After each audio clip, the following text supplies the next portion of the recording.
He said his grandmother died, and he could not accept the fact that his grandmother was going to the hellfire. So he left Islam.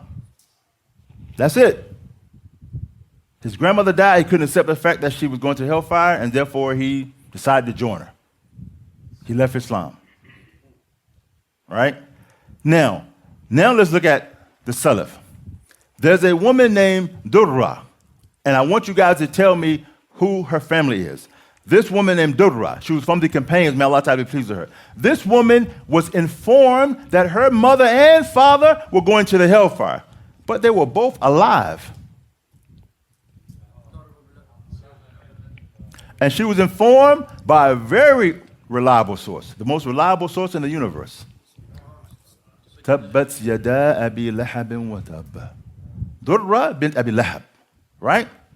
Her father was Abu Lahab, her mother was Jamil, right? When Durra, the daughter of Abu Lahab, migrated to Al-Madinah, some people said to her, "You are the daughter of the fire or the firewood of hell." They said to her, "You are the daughter of the firewood of hell." You imagine that? Now, when the Prophet ﷺ heard this, and what relation was she to him? She was his cousin. He said, "What's the matter with some people that they offend my lineage and my kinfolk? Surely whoever offends my lineage and my kinfolk has offended me, and whoever offends me has offended Allah." But that woman, that great, noble woman, may Allah Ta'ala please her, she was firm. She didn't let that, what the people said, make her leave Islam or make her upset. She was firm. She was patient with that, right? Another example, and this will be the last example, and we'll end with this. There's another man that I know personally. And he was living in a Muslim country, and some difficulty befell him, and the Muslims didn't help him. This man had been Salafi his whole life. He left Islam because of this, because the Muslims didn't help him. Don't you understand that if you travel to a Muslim country, you're going to find some racism there? You're going to find people that are racist. You're going to find people that are mean. You're going to find people that are going to steal from you. What does it have to do with your Lord? Nothing. What does it have to do with your religion? Nothing. That's that person, right? Now, Ka'b ibn Malik, may Allah Ta'ala please with him, he stayed back from the battle of Tabuk. And thus, by the command of Allah Ta'ala, the Muslims boycotted him, and the Christians tried to persuade him to leave Islam. He said, "While I was walking in the market of Medina, I saw a Christian farmer from Shem who came to sell his grains in Medina. He was saying, 'Who will lead me to Ka'b ibn Malik?' And the people began to point me out. And he came to me and handed me a letter from the king of Ghassan. And the letter read, 'To proceed, I have been informed that your friend,'" meaning who? The Prophet ﷺ, "has treated you harshly. Allah does not allow you to live in a place where you feel inferior and your right is lost. So join us and we will console you." See how I try to use Islam? Allah don't allow that to happen to you. Ka'b, he said, "When I read the letter, I said to myself, this is also a test. So I took the letter to the oven and made fire with it." Now I'm going to tell you something that happened to me. When I was in Yemen, and this is how these stories can become practical. When something happens to you, you think back, okay, this is how Ka'b responded, so let me try to respond similar. He's much greater than me, but I'm trying to emulate him. When I was in Yemen, there was a friend of mine, Idris Abdullah. May Allah Ta'ala preserve him. He's a brother of my close friend, Abu Inaya. May Allah preserve him also. He was studying with us, the brother Idris, in Damaaj. So it was Hajj season, so he wanted to make Hajj. His mother was going to meet him on Hajj.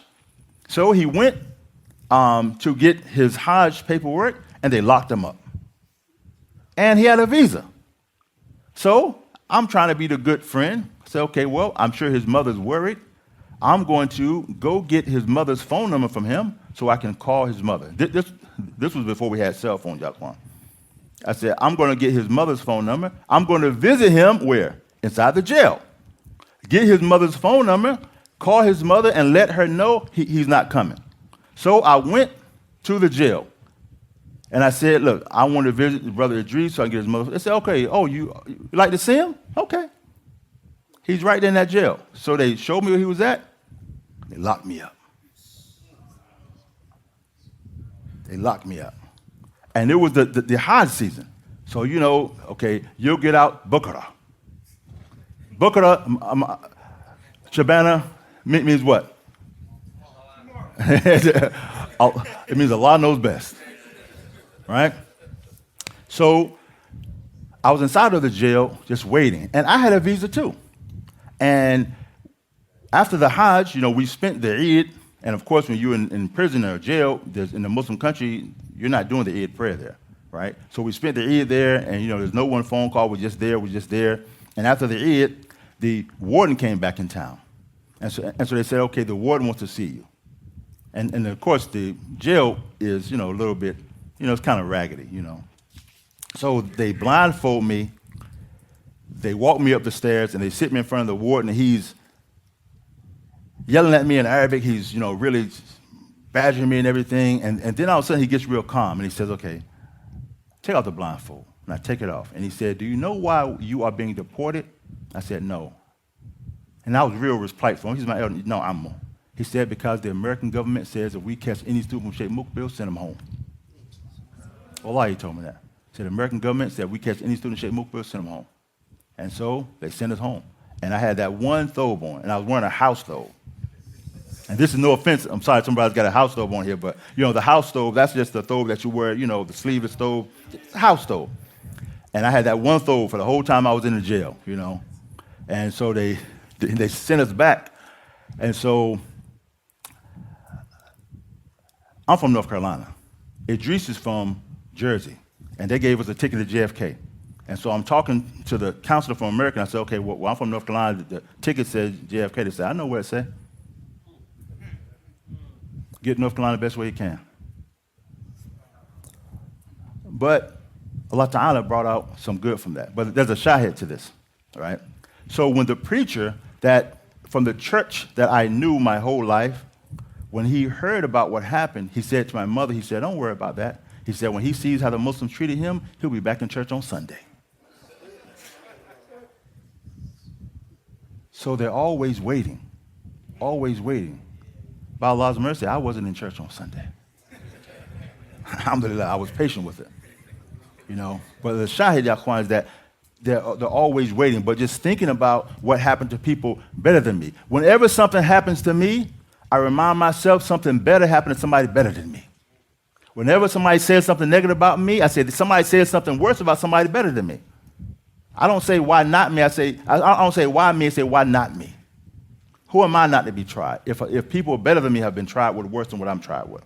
So that's just my story, Yaquan, personal story. And inshallah, I'll mention more benefits about my prison time. And actually, I went back to Yemen after that, and they kicked me out again. But I'll tell that story later on, inshallah. I'm not going to bore y'all with that story.